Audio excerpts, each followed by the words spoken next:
చూడన్నా మనిషి చూడ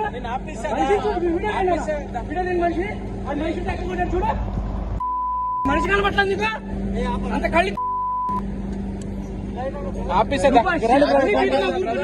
మనిషి నిలబడతా అలాగని టైం అయినప్పుడు ఎందుకు వచ్చారు?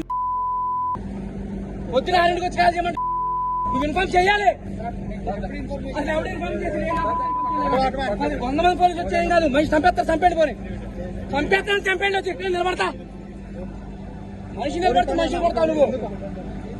అడిగన్నా అయితే నేను చూపి మనిషి మొత్తం